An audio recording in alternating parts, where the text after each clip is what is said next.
7 Golf 4. Why are you running my tag? You're not going to search anything. Yes, ma'am. You're about to get your rights up in the back of my car. Well, if that's what you want to do, I said put your hands on the car. You're Shut up. We know the woman's going.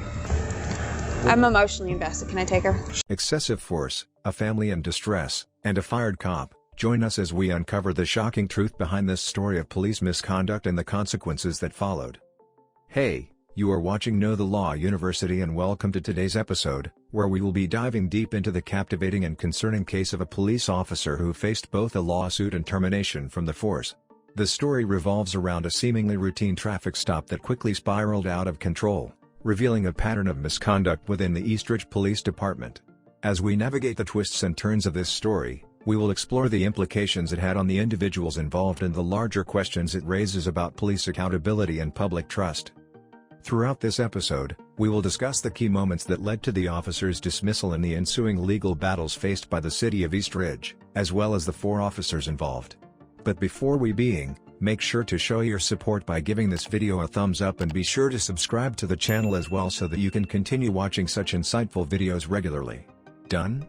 Alright, now let's explore the events that led to this officer's downfall. The incident.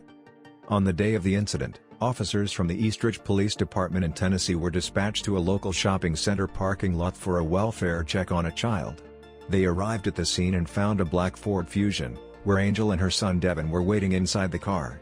They were there to pick up Angel's granddaughter from work, and her young grandson was also present in the vehicle. As the officers approached the car, they claimed to smell marijuana emanating from it. Officer Dyer, one of the officers on the scene, decided that a search of the vehicle was necessary based on this suspicion. Angel, however, disagreed with the officer's decision and asserted her rights, questioning the legitimacy of the search. During the tense exchange, Officer Dyer grabbed Angel's arm and forcefully pulled her out of the vehicle. As she resisted, he escalated his use of force, slamming her head and face into the side of the car. 4 Mike 3, 7 Golf 4. Why are you running my tag? Because I smell marijuana. You smell marijuana? Yes. Because you smell marijuana, that gives you the right to run my tag? Not only that, I'm going to search your car. You're not going to search anything. Yes, ma'am. No, you're not. I promise you. You are not going to break my only- rights right now. You're about to get your rights up in the back of my car. Well, if that's what you want to do, because 51 you're to going to get in real 67, big get shit out here. when you do. Because I haven't done anything. I haven't 51 to violated any 479. rules or anything. You sit there and talk to me and to tell me you're going to search my car. I am going to search your car. And you're running my tag. I am going to I'm not search your doing car. anything but sitting out here waiting for I my don't daughter care. to come back I out. don't care. Your car's going to be searched. And if you interfere with my search, I will put you in the car and I will take you to you jail. go ahead and you violate my rights then. Okay, put Let's your hands do on that. the car. You violate my rights. Put your hands on the car. Yo, what are you? You're going to put... I said put your hands on the car. You're arresting me for Put what? your hand back up. Hey, don't you put your...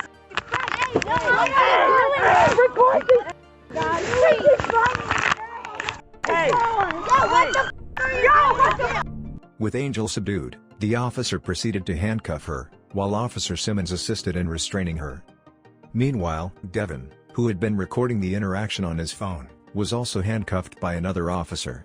He was ordered to stop recording and to sit on the curb as the officers conducted their search. Despite the aggressive confrontation and the alleged smell of marijuana, the officers found no drugs inside the vehicle. With no evidence to support their suspicions, the officers decided to charge Angel with disorderly conduct and resisting arrest. They transported her to the police station, where she was booked and later released. Her son and daughter, who had also been handcuffed during the incident, were released without charges. This violent and traumatic encounter would leave a lasting impact on Angel and her family, setting the stage for a legal battle against the Eastridge Police Department and the officers involved. The aftermath. Despite the officers' claims of smelling marijuana, their search of the vehicle yielded no drugs, and no one present was charged with possession. Angel, however, faced charges of disorderly conduct and resisting arrest due to the contentious nature of the encounter. Fortunately for her, these charges were dropped 4 months after the incident. Still reeling from the traumatic experience, Angel and her family took legal action in August 2022. They filed a lawsuit against the city of Eastridge and the 4 officers involved in the altercation, seeking justice for the excessive force and violation of their civil rights. Officer Anna Simmons, who had participated in the arrest, faced consequences for her actions. She was terminated from the Eastridge Police Department due to her use of force and discourteous behavior during the incident. Nevertheless, She managed to secure employment with another law enforcement agency, the Bradley County Sheriff's Office, soon after her dismissal. The lawsuits. The lawsuit filed by Angel and her family served as a catalyst for revealing additional allegations against Officers Simmons, Miller, and Dyer. It emerged that each of these officers had been named in separate lawsuits involving claims of excessive force and abuse of authority. This new information shone a spotlight on the officers' behavior and raised serious concerns about the prevalence of misconduct within the East Ridge Police Department. In one such lawsuit, Officer Simmons was accused of using excessive force during an arrest in 2021, resulting in the plaintiff suffering from a broken arm. Similarly, Officer Miller was involved in a 2020 incident in which he allegedly used a taser on a suspect without provocation. Meanwhile, Officer Dyer had faced allegations of excessive force in multiple incidents, with one claimant asserting that Dyer had beaten him to the point of unconsciousness during a routine traffic stop.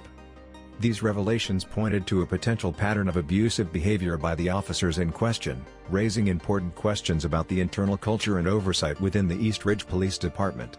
Were these incidents the actions of a few rogue officers, or were they symptomatic of deeper institutional issues that needed to be addressed?